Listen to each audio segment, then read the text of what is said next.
isn't easy to say, 'cause we haven't talked in a month. And when you see me with him, you'll probably think I'm moved on. Yeah, Apa kamu gak lihat? Saya lagi nahan cemburu tadi. Garvin mendekatkan wajahnya pada wajah Kayla, sementara Kayla hanya tersenyum malu mendengar Garvin bicara. Lift pun terbuka, membuat mereka menjauh satu sama lain dengan sergap. Ada dua karyawan yang menatapi mereka bingung. "Siang Pak Garvin, Bu Kayla," sahut salah satu karyawannya. "Oh iya siang." Mereka pun kembali melangkah ke kantor dengan canggung. Di kantor, sebelum pulang, Garvin mengajak Kayla untuk bicara. Namun sebelum itu, Garvin memastikan bahwa tak ada lagi yang berani masuk sembarangan ke kantornya. Garvin bahkan merasa risih jika ia terus khawatir akan ketahuan orang lain ketika ia bersama Kayla. Padahal, mereka berdua adalah pasangan suami istri. Garvin lagi-lagi mendekatkan dirinya pada Kayla. Ia terus mengunci istrinya ketika mereka tengah berdua. "Pak Garvin, kenapa lagi?" Kayla tersenyum ketika tingkah Garvin bahkan membuatnya bahagia sekaligus cemas secara bersamaan. "Saya sulit banget buat berdua sama kamu. Tiap kali saya mau deketin kamu, ada aja orang lain yang ganggu. Tapi, kenapa Pak Garvin jadi kayak gini sih sebelumnya? Pak Garvin masa bodohan sama kehadiran saya?" "Ya itu karena saya bodoh," benar kata Fernando. "Kalau saya udah nyanyiin istri saya, apalagi istri yang cantik kayak kamu." Ucapan Garvin membuat Kayla terlihat salah tingkah. Ia segera menghindari Garvin dan berujung untuk menarik senyum malu-malu. "Tapi siapa Fernando?" "Oh, udah beberapa bulan kita menikah, tapi saya belum pernah ngenalin teman saya ke kamu ya." Kayla mengangguk. "Tapi gak usah kenal dia, dia mah gila. Kamu bakalan kaget kalau ketemu dia." "Pak Garvin." Kayla terlihat menyurang kesal. Iya, saya salah. Kay, besok hari Sabtu kan?" "Iya, emangnya kenapa?" "Tolong libur dulu 1 hari di kafe ya." Kenapa emang?" "Pokoknya kamu harus libur. Kamu harus ikutin kata suami kamu. Saya tunggu di bawah sekalian siapin mobil, baru kita pulang. Jangan lama." Kayla menyurang heran menatapi sikap Garvin yang entah apa tindakannya itu. Garvin bahkan pergi meninggalkan Kayla lebih dulu. Namun, Kayla malah menarik senyum karena Garvin membuatnya benar-benar melupakan dirinya sendiri. Bulan purnama menghiasi langit malam. Lampu-lampu kota mulai menghidupkan Jakarta di malam hari. Di tengah kota, masih terlihat ramai orang. Namun berbeda ketika di sebuah komplek perumahan elit yang ada di daerah Jakarta tersebut. Di sebuah rumah mewah, tak ada lagi aktivitas di malam hari itu. Suara keran air pun mati ketika tangan Garvin mematikan kerannya setelah ia mandi. Garvin menanggalkan handuk dan mulai merapikan dirinya. "Kay, saya mau buat video di ruang kerja. Kamu kalau lapar, makan aja duluan ya." "Iya Pak Garvin." "Pak Garvin mau saya bawain apa?" "Gak usah, saya cuma sebentar kok." 1 jam kemudian, Garvin keluar ruang kerjanya di rumah. Ia memasuki kamar dan menaruh laptopnya di atas nakas. Garvin meregangkan tubuhnya sejenak. Ia lihat Kayla tengah duduk di atas kasur dengan memegangi ponselnya. Garvin pun ikut duduk untuk sementara. "Pak Garvin udah selesai?" "Udah. Videonya akan saya kirim ke semua karyawan, biar mereka paham materi meeting besok. Saya gak mau ada yang gak ngerti lagi kayak kemarin." "Minum dulu." Kayla menyodorkan segelas air mineral untuk Garvin. Setelah minum, Garvin menaruh gelasnya di atas nakas. Setelah itu, ia bahkan tak tahu ingin melakukan apa. Tiba-tiba saja, jantungnya berdebar karena ia duduk di samping Kayla yang juga tak melakukan apapun di atas kasur. Mata Garvin memancar gugup tak tahu harus apa. Mereka pun malah terlihat canggung satu sama lain. "Aduh, gue harus gimana nih? Kalau bilang tidur di kamar tamu, nanti Pak Garvin, jangan mikir macam-macam. Ki, aduh gue bingung harus apa." Kayla membatin dengan bingung. Garvin memancarkan matanya aneh. Ia merasa tak nyaman walau ia duduk bersama Kayla malam itu. "Duh, gimana cara gue ngomongnya? Ngomong apaan, Vin? Apa yang udah lo pikirin? Sejenak, Garvin pun berbicara dalam hati dengan pikirannya. Mereka bahkan bicara bersamaan membuat Garvin maupun Kela malah terlihat salah tingkah. Garvin menatapi Kela dengan fokus. Wajahnya begitu cemas, terasa menahan beberapa kata untuk ia sampaikan pada Kela. Ki. Garvin menggeser dirinya untuk mendekati Kela di atas kasur mereka yang begitu empuk. Pak Garvin, kenapa? Tanpa ragu Garvin mulai menyeka rambut yang menutupi sebagian wajah Kela. Jantung Kela berdegup begitu cepat, matanya begitu canggung menatap heran seorang Garvin. Garvin sendiri terus menatapi wajah Kay dengan sangat fokus. Ia melihat setiap detail dari wajah Kela malam itu. Kenapa saya baru sadar? Ujar Garvin sambil mengelus setiap lembaran rambut Kela. Sadar apa Pak Garvin? Saya baru sadar kalau kamu cantik banget, Kay.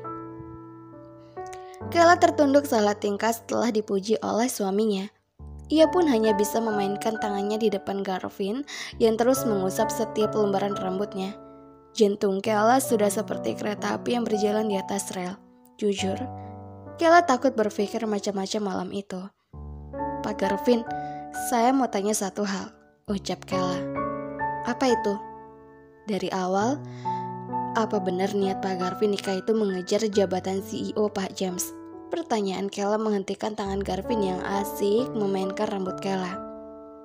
Kamu percaya sama apa yang diucap Safir?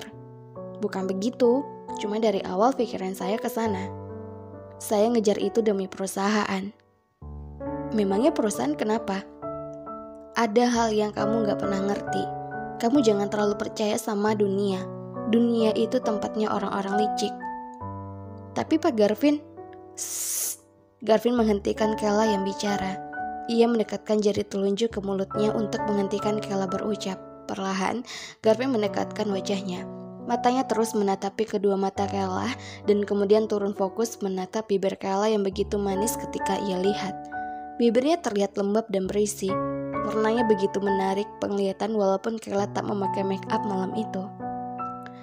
Saya udah jatuh cinta sama kamu. Kamu bahkan masih belum percaya sama saya. Niat saya menikah sudah berubah dan kamu masih aja percaya sama perkataan Safir. Apa saya kurang cukup baik di mata kamu? Bisik Garvin dengan seduktif terus menatap Kela begitu dekat. Kela melebarkan matanya. Bernafas saja sulit bagi Kela saat itu karena terlalu gugup. Kela terus mendekatkan wajahnya hingga pada bibir. Bibir mereka hampir mendekat. Kela kemudian menghentikan Garvin. Ia menahan pelan dada bidang Garvin untuk menghentikannya. Pak Garvin, tunggu. Apa yang harus ditunggu lagi? Kita udah menikah, Kay. Tapi kita udah menikah, kita saling jatuh cinta. Sekarang apalagi? Tapi kita belum jujur sama Pak James. Saya akan jujur, tapi Papa lagi pergi sekarang. Lantas, apalagi yang kamu khawatirin? Tapi Pak, Ki. Garvin merebahkan Kela seketika. Hal itu membuat Kela terkejut. Ia memegangi lengan Garvin karena takut. Apa yang kamu takutin? Tanya Garvin menatap fokus wajah Kela. Tapi nanti kalau Garvin menyurang menunggu Kela yang berbicara terus terbata. Sementara dirinya sudah tak tahan untuk menyentuh istrinya. Tapi syarat kontrak itu, Kela terus mengulur waktu Garvin dan membuat Garvin sedikit jengkel dengan mulutnya yang berisik. Itu udah gak penting. Dan sekarang yang saya mau, tunggu Pak Garvin. Garvin menghela napasnya lagi karena Kela terus mempermainkan perasaannya malam itu. Jujur, Garvin sudah tak sabar untuk menikmati malam bersama Kela walau niat mereka di awal adalah melakukan pernikahan sandiwara. Namun, waktu dan kedekatan yang mereka alami akhirnya membuat mereka saling merasakan cinta. Saya mau kamu mendapat hak kamu selama menjadi istri saya, Kay. Harusnya saya udah lakuin ini berbulan-bulan lalu. Tapi karena saya bodoh gak ngerti perasaan saya sendiri, saya bakal menyanyiakan istri cantik saya selama ini. Kela terkesiap, matanya berkaca mendengar setiap kali yang Garvin ucap. Kamu cinta sama saya? Tanya Garvin menatap tajam mata Kayla. Kayla mengangguk perlahan menatapi kedua mata Garvin yang membuatnya percaya bahwa Garvin memang mencintainya. Kalau gitu, gak ada yang dikhawatirin lagi sekarang. Garvin pun menutup mulut Kayla detik itu. Kedua mata mereka saling menutup merasakan cinta. Kayla terus melingkarkan tangannya ke leher Garvin dan malam itu tak pernah Kayla bayangkan selama di hidupnya bahwa ia merasa begitu dicintai oleh Garvin Reviano Ackler. Satu sisi pikirannya selalu pada kontrak itu, namun di sisi lain Kayla tak pernah bisa melepaskan genggaman lagi pada Garvin. Kayla terlihat terus tersenyum ketika menatapi wajah Garvin yang tertidur begitu dekat. Ia bahkan tak menyangka jika dirinya akan mengalami malam itu bersama Garvin. Garvin terusik dan membuat Kayla lantas bangun dengan canggung. Kayla pun segera berdiri dan menjauh dari kasurnya. Garvin pun bangun, ia mengucak matanya. Matanya terlihat memencar canggung, ia bahkan tak menatapi wajah Kayla pagi itu. Pak Garvin, saya mandi dulu. Setelah itu, Pak Garvin yang rapi-rapi dan saya tunggu di bawah buat sarapan. Kayla terlihat gugup menghadapi Garvin. Oh iya. Kayla tersenyum canggung, ia lantas melangkah pergi. Kay, panggilan Garvin membuat Kayla menoleh. Hari ini, ikut saya ya. Kemana Pak? Kita ngedate. Apa Pak? Ya udah saya mau rapi-rapi. Garvin bergegas pergi sambil tersenyum begitu lebar. Garvin terlihat senang menunggu Kayla memasuki mobilnya. Tangan tak ragu, Garvin mulai menjamahi tangan Kayla. Mau kemana Pak Garvin? Rahasia. Sampai pada sebuah tempat di mana ada sebuah bangunan yang setengah jadi. Kayla melebarkan matanya heran. Ini? Iya, ini yang bakalan jadi kafe kamu. Mata Kayla berkaca menatapi bangunan itu. Kayla tak menyangka kalau Garvin bahkan menepati janjinya walau sebelumnya kontrak mereka telah selesai menurut Garvin. Kayla menatapi Garvin lama. Ia tertunduk sejenak dengan bingung. Kayla tahu Garvin itu kaya raya, tapi bukanlah itu yang Kayla senang dengannya. Garvin termasuk orang yang selalu menepati ucapannya. Ia peduli pada Kayla walau dulu ia belum menyadari perasaannya. Garvin tak pernah menyakiti Kayla walau mereka menikah karena terpaksa sebelumnya. Kayla tak menyangka kalau marahnya Garvin kini karena merasakan cemburu. Kayla kemudian memeluk Garvin dengan girang secara terang-terangan. Makasih Pak Garvin, sama-sama. Garvin kemudian menarik Kayla untuk pergi. Garvin membawa Kayla ke mall untuk memilih beberapa baju. Garvin pun membawa Kayla ke kedai mie ayam. Padahal Garvin sama sekali belum pernah menjamahi tempat itu. Kenapa Pak Garvin bawa saya ke sini? Emangnya Pak Garvin pernah makan ini? Pernah di suatu mall kayaknya. Di mall? Mie ayam apa ada yang di mall? Gumam kayak heran. Saya pernah makan waktu itu sekali tapi dibeliin sama Fajar, OB kantor. Kayla terkekeh karena Garvin bahkan tak mengenal bagaimana terkenalnya kedai mie ayam Sentoro Indonesia. Ini gimana cara pesannya? Kasirnya mana? Kasir. Kayla lagi-lagi terkekeh. Halo Novera semuanya. Kayaknya di episode yang ke-32 ini Garvin dan Kayla malam pertama nih. Jadi jangan kemana-mana ya, tetap di channelnya Mimin, channel Feby Vitaloka. Jangan kemana-mana, jangan lupa juga untuk subscribe, like, dan komen. Jangan kemana-mana, tetap